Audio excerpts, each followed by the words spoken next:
Pittsburgh in 1924. Early morning in the Point Breeze district. Heavy dust from sandstone and limestone fills the air.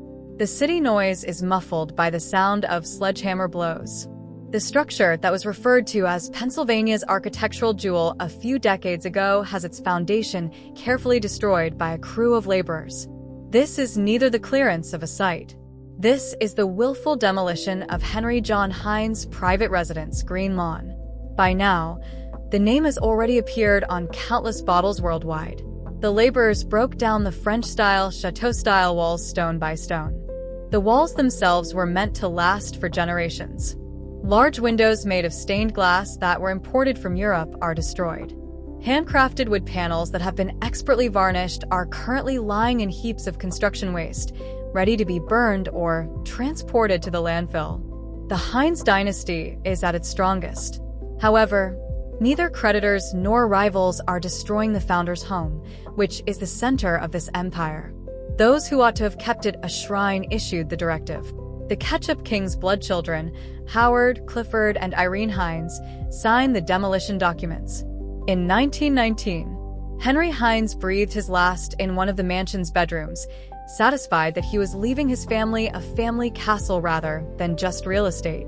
He thought he'd constructed an American replica of a European estate, with his grandkids and great-grandchildren playing in the gardens among 10 green buildings. He was wrong.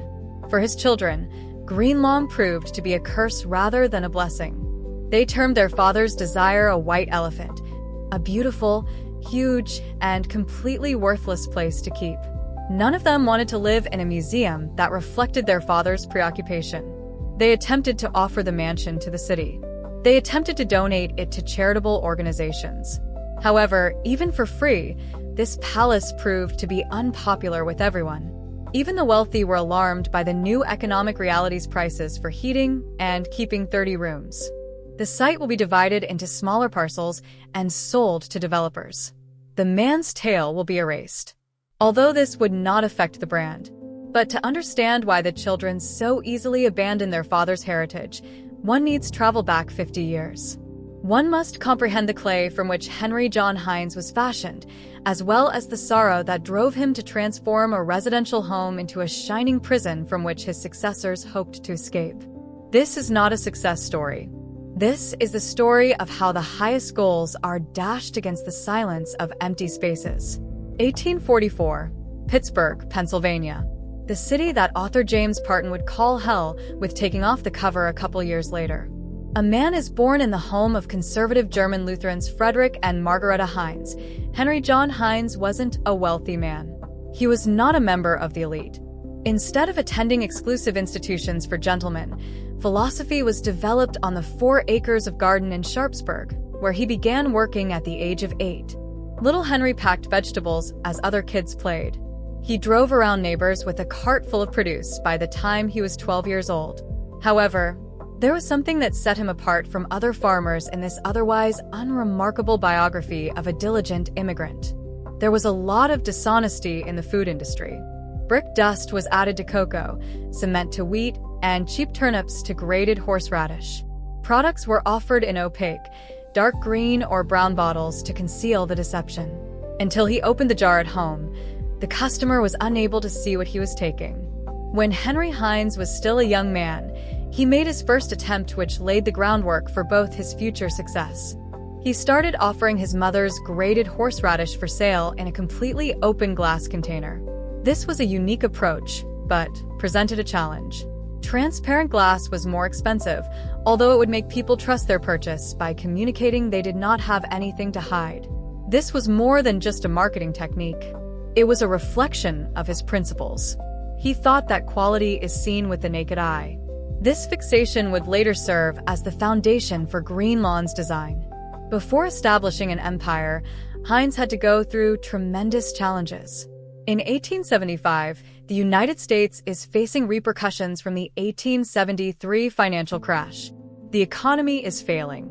Henry's business, Heinz Noble and Company, falls bankrupt.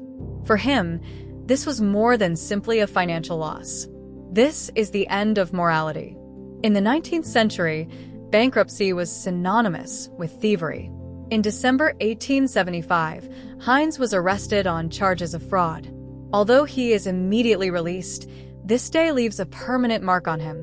The man who had hoped honesty now finds himself in the muck of public humiliation. Newspapers have written about the collapse.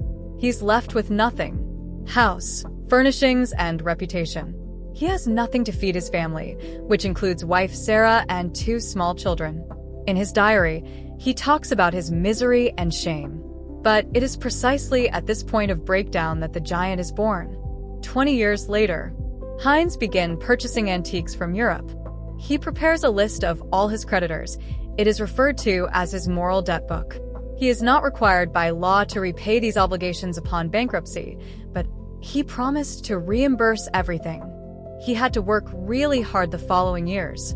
He is unable to operate business under his own name, so he works as a manager for his brothers' and cousins' businesses. 18-hour days. He launches new items, grows the range, and closely monitors each stage. He elevates the technique of vegetable canning to a science. By 1890, Henry Heinz has not only paid off all of his obligations, he has also become one of Pittsburgh's wealthiest residents. Heinz is a different person from this experience. Being honest is insufficient to earn respect. You should be extravagant. You need to make symbols. His viewpoint changes. Money no longer serves as the ultimate goal. It becomes a tool for crafting the perfect world. He begins to explore, embracing European architecture. He observes the castles of France and the estates of England and realizes he really wanted to make a point. He was meant to demonstrate that he was not going to stay humiliated. He wanted to be recognized in the social elite. That is what motivated him to purchase a land in the exclusive Point Breeze neighborhood. This is the domain of old money, where bankers and manufacturers dwell, and many of whom viewed him as a pickle vendor. His house would have to be greater than all the other houses in this area. A masterpiece made of stone and glass imported from Europe, including furnishings. He planned on being respected and secure a place for his family. He signed the purchase of the land in 1982. And this is when his next chapter of his life took place, for the good or bad. During this time, wives served as a pricey decor. You would look at someone's wife and you would know how successful he was, but Sarah Sally was not like the others. They got married in 1869. She was born in a respected Scottish-Irish Presbyterian family. Sally had a personality opposite from Henry. She was calm, emotional, stable. She supported him throughout hardships. When things had gone wrong, she never blamed him, but instead she gave him the strength to go on. By the early 1990s, when the loans were paid off and the Heinz brand was gaining traction in international markets, Henry and Sally decided to move from the old district, where their factory was located, and decided to move to Point Breeze, a place where people with prestige names have their houses. Names such as George Westinghouse, Henry Clayfrick, Andrew Carriage. There was no vacant land, so he purchased an existing mansion that had previously belonged to Harry Hopkins. The plan was to remodel it. In 1892, they started to build Green Lawn. They raised up the old house, and they increased the footage deeper into the lot. The project incorporated what at the time appeared to be just a dream. The basement had a power plant, an air filtering system to shield the interiors from the prevalent Pittsburgh soot, and a complicated heating system. This was a mix of Victorian elegance with cutting-edge tech. The Heinz were discussing the layout of the rooms, wallpaper specifications. The dream to build Green Lawn to be a safe haven for his 4 children, Clarence, Clifford, Howard, and Irene. Sally envisioned gardens. Green Lawn was created as a monument of family values in mind, not the great parties that their neighbors had. With every nook dedicated to upbringing and comfort rather than vanity. They would be living their new life in this place by 1893. Nothing would have prepared them for what was about to happen. The home was a complicated edifice designed in the French style. 3 stories with 30 rooms. The roof structure was unique with turrets and chimneys. Heavy oak doors. The entrance would receive you with an aroma of beeswax. Green Lawn would become Henry Heinz's way to manifest his obsession. Heinz would not heat his house with gas, but rather used electricity in every room. Each corner and room was thought out and furnished with French upholstered in gold color. The house would look more like a British museum. The decoration was beautiful objects that Heinz collected. Shelves with hundreds of ivory figurines from Asia and Africa, and his clock collection from Switzerland, Germany, and England. The Winter Garden. It represented the spirit of the house. 10 greenhouses, the orchids blossomed under glass domes, and exotic fruits flourished all year, while dirty Pittsburgh snow lingered outside the windows. The bedrooms were on the second floor. 7 of them, and each one would have its own bathroom. The home had an organ that played holy anthems. The family would get together for hours to enjoy it. The paintings on the walls were of landscapes of family members' portraits. Green Lawn was meant to be the home where wealth was in motion. A dining room built for 30 people surrounded a heavy oak table, waiting for laughter, arguments, and the noise of a living family. None of it ever came. In the old photographs, the house feels embalmed. Furniture stands in perfect formation. Rugs are untouched. Nothing is worn, nothing disturbed, as if the rooms were never meant to be lived in. What should have been a celebration of success became a shrine to absence before the house was finished. The chambers prepared for Sarah Heinz did not hold warmth, only echoes. The spirit of the home died instantly. What was meant to shelter life hardened into a golden tomb. In 1894, death arrived.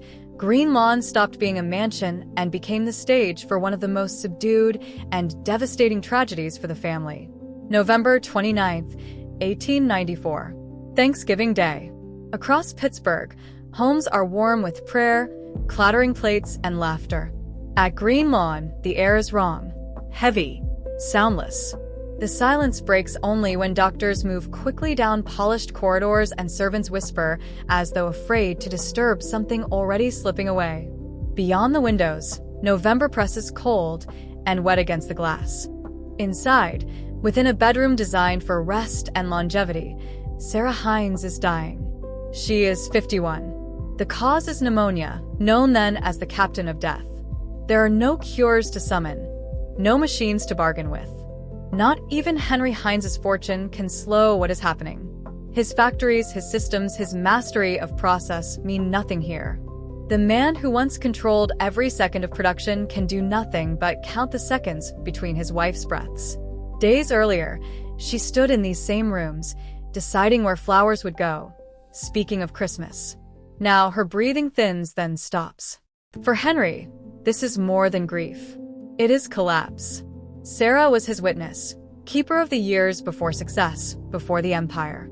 She saw the man beneath the title, beneath the wealth. When she disappeared, so did the only true measure he had. From that moment on, Green Lawn was no longer a home. It changed its nature, quietly, permanently. And so did the man who remained inside it. Before November 29th, Green Lawn was a home. After it, it became a mausoleum. The rooms did not change, but their purpose did.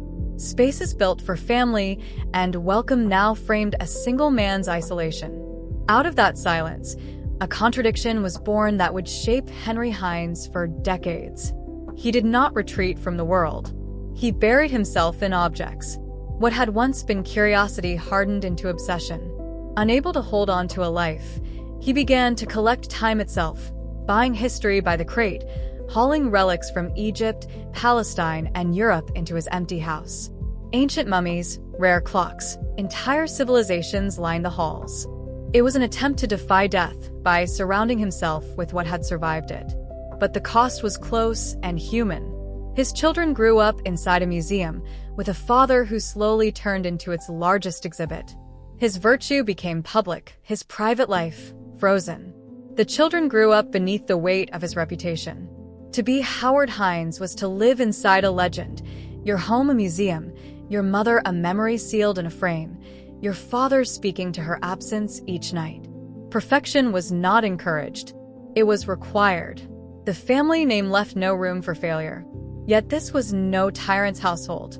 Heinz was a man of faith, admired worldwide, sincere in his desire to do good. But his goodness hardened into control. He built a vision of paradise, ordered, spotless, and cold. Sally had once softened his severity, absorbing the friction between ideal and reality. Without her, Green Lawn became a gilded cage. He kept building.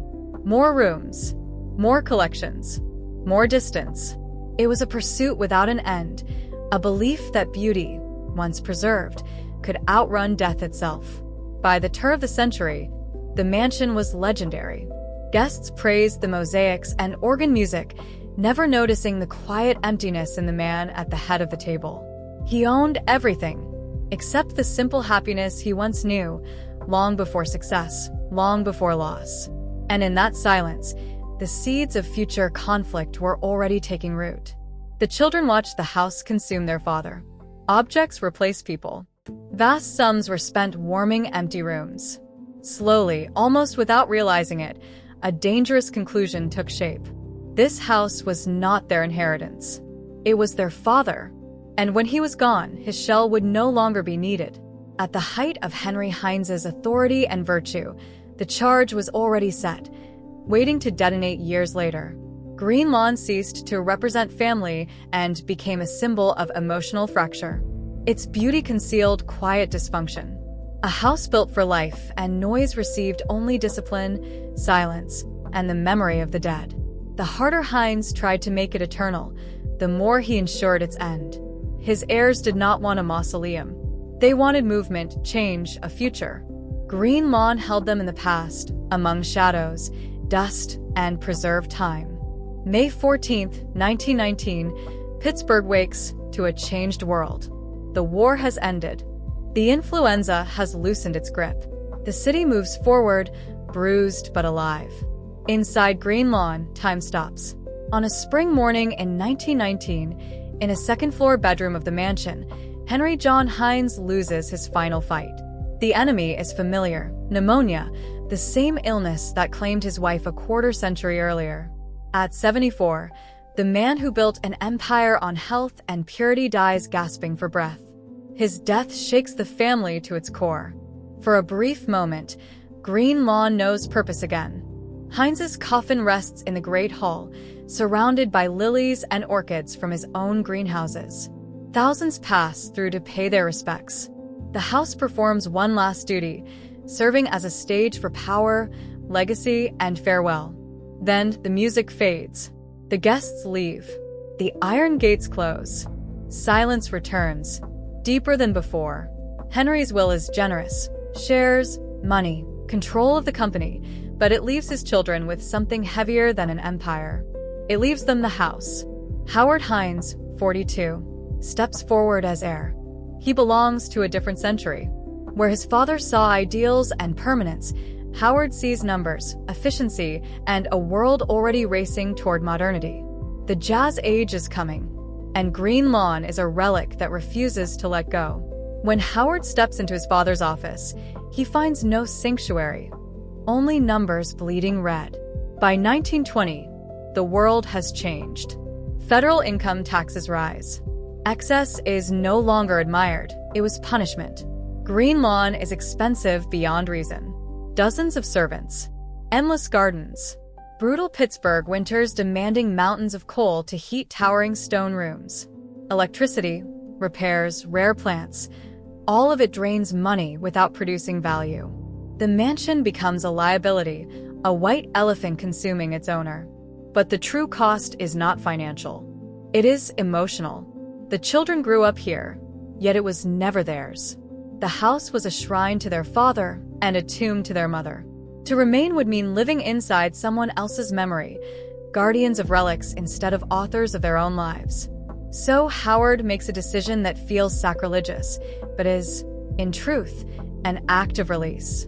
His father's legacy, he decides, is not limestone and gold. It is ideas, charity, and enterprise. The dismantling begins, not with destruction, but with surrender. The great collections are not sold. The clocks, carvings, jade, and weapons gathered over decades are given away, donated to Pittsburgh's museums. The shrine begins to empty.